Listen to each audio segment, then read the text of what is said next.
形と色とサイズですね。活かして建築をしていただければ楽しめるかと思います。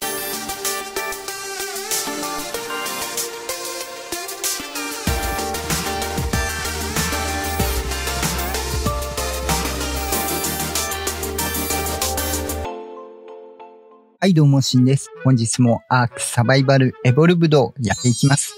本日はですね、後ろに見えておりますアーティファクトを使ったワンポイントおしゃれ建築のご紹介となります。アーティファクトですね、本来は洞窟を攻略してボス戦に行くためのアイテムになっているんですが、ご覧いただいた通りですね、それぞれデザイン凝られていますし、何よりも明かりを淡く放ちます。そしてこの明かり、動力が必要とされないものになっておりますので、こちらを活用してですね、拠点を彩るアイテムになっていただこうかと思います。普段ですね、アークについてトラップであったり、建築動画、冒険動画、ニュース速報的な情報発信であったり、チュートリアルなどもお送りしておりますので、ちょっとでも面白かったよとか、役に立ったよとかございましたら、ぜひ高評価、チャンネル登録よろしくお願いいたします。あと、Twitter の方でも随時情報共有や配信投稿情報、動画で使った資料の配布、リクエストや相談も受け付けておりますので、Twitter の方でもフォローよろしくお願いいたします。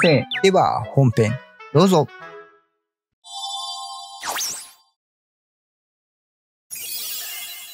ではですね、まずアーティファクトについてご紹介していこうかと思います。こちらの10種類に関しては、アイランドから実装されましたアーティファクトになっております。こちらの邪悪のアーティファクトに関しては、センターから追加されました唯一ストーリーマップ以外で出てくるアーティファクトになってます。続いて、スコーチドアースで追加された3つのアーティファクト。アベレーションの3つのアーティファクト、そしてエクスティンクションの3つのアーティファクトとなっております。こちら、ジェネシスに関してはアーティファクトはないので、こちらが全種になっております。削除されたものもあるんですけど、現状として手に入るものに関しては、この20種類のアーティファクトになっております。モッドマップに関してはですね、基本的に11種類が出てまして、バルゲロ以降に関しては、スコーチドアースの3つが追加されてます。クリスタルアイルズに関しては、アベレーションの3つも追加されて、エクスティンクションに関しては出てないです。なので、エクスティンクションの3つは、エクスティンクションのみになっております。一覧にしたものがこちら。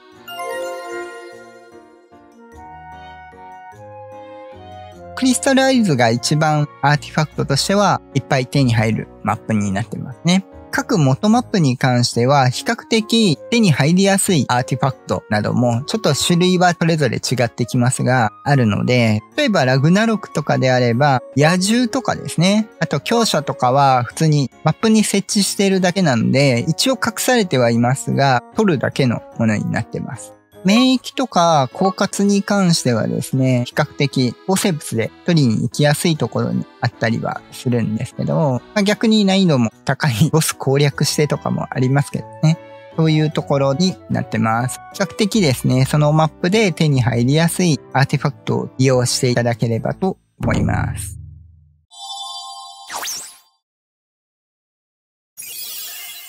ではですね、実際建築についてなんですが、まずはこちら。イメージ的にはですね、城壁とか外壁とかにワンブロック分スペース作っていただいて飾るというものになってます。このように設置をしていくというものになります。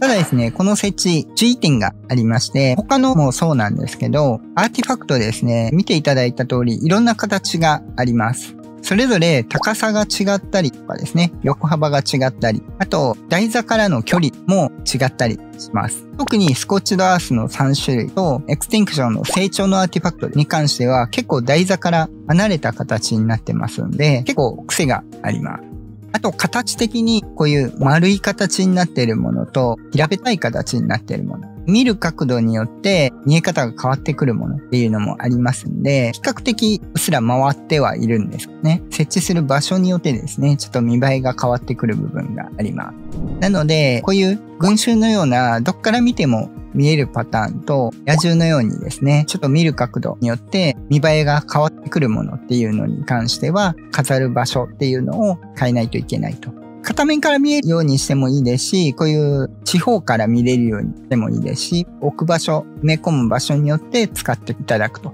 いうところと、一応置くアーティファクトによっては高さが高すぎてですね、上隠れてるんで、そんなに気にならないものもあるんですけど、このようにですね、対して飾りにならないものとかも出てきますので、ご注意いただければというところと、逆に言うとスコーチドアース系に関してはですね、こういうものを作ってみたんですけど、置くのが高いんで、一段下にですね、テーブルとかで底上げしていただくと、こういう形でちょうどいい感じに飾ることもできます。もちろん他のもいろんな高さ調整使ってですね、合わせていただくこともできますんで、あとここで普通に柵とかですね、音質とかで囲っていただいたり、そのままでもいいですけどね、飾っていただくという手段もあります。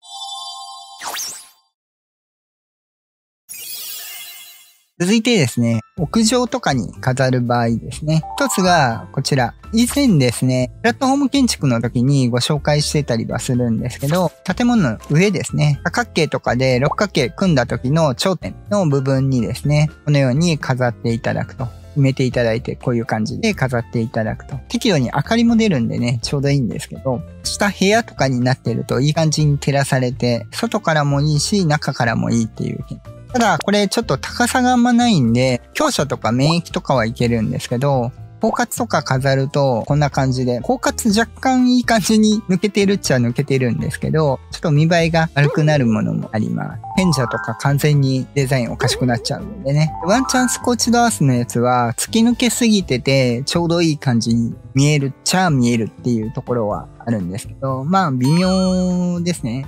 一応スコーチドアースの門番とかだとかなり突き破るのは突き破るんですけど、それはそれでデザインにならなくもないっていうところもありますけど、注意が必要なものになってます。続いてこちらですね。屋上とかでこう柱が出ているパターンね、などの柱の上にですね、このように飾っていただくというものですね。これはもう何でもいいですね。別に屋上でなくても足の部分とかの柱をですね、ちょっと上まで立てている場合、手すりとかですね、上げている場合とかに、てっぺんこういうので飾っていただくのもいいかと思います。これは比較的使いやすいかと。例えば豆腐建築をしている場合ですね、通常柱って角度台つけて伸ばしていくことになるんですけども、これですね、屋上つけて下に伸ばす分には一応伸ばせるんで、今豆腐建築だよっていう人でもですね、屋上に柵つけて上から柱伸ばして、この部分ないともちろん壊れてしまうんで、これをこういった形で設置するという手段を取っていただければ、飾り付けすることもできます。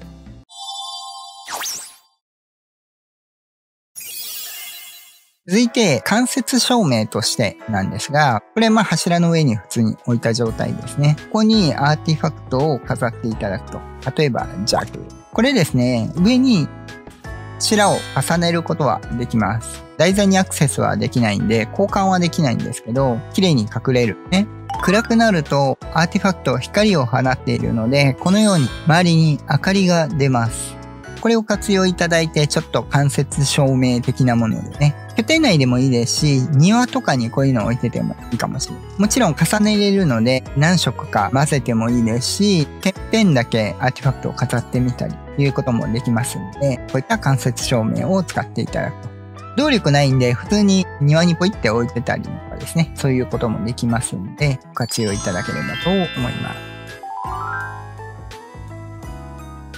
続いてこういう感じですね。ちょっと周り暗いとあんまりですけど、内天井ですね。天井をちょっとまっすぐ天井ではなくて下に伸ばしてみたいな感じにした場合に、こういった形で明かりがですね、鉄を抜けて明かりが出ます。これだけ作るとちょっとあんまりイメージ湧きづらいかもしれないんですが、こういう感じで明かりがつけてるんですね。なんで、いろいろ周り建築してる上での間接照明、淡い光でうまいこと彩ってくれたりするんで、こういったこともできま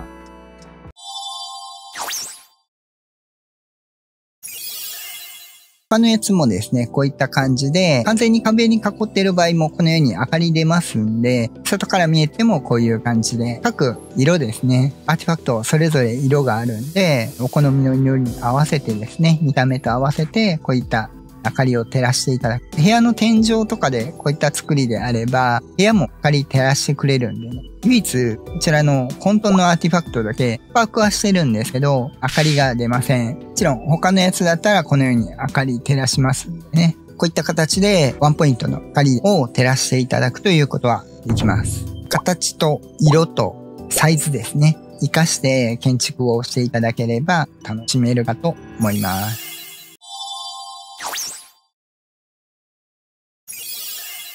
はい。では、いかがでしたでしょうか？本日ですね、後ろに見えておりますアーティファクトを使ったワンポイントアクセントを建築に与えてくれるテクニックのご紹介でした。テックライトであったり、全方位ランプで間接照明を作ったりとかもできるんですけども、アーティファクトの特典はですね、動力を使わないので、ジェネレーターであったり、電線を引かなくて済むというところがありますんで、結構庭とかですね、城壁というのか、外側に壁引いてる人とかに関しては結構飾りやすいです。明かり照らせるんで。もちろん暗いところでの明かりの照らしっていうのもできるので、以前作ったようなですね、モーターボード建築とかで明かり代わりに使うっていうのも一つの手段でもありますし、ワークポイントで本拠点以外のですね、最終拠点とか行くときに明かりその都度でつけるようなところとかであれば、最初の明かりつけるまでの間の補助灯みたいな感じで使うこともできますので、ぜひ建築にですね、活かしていただいても面白いかと思います。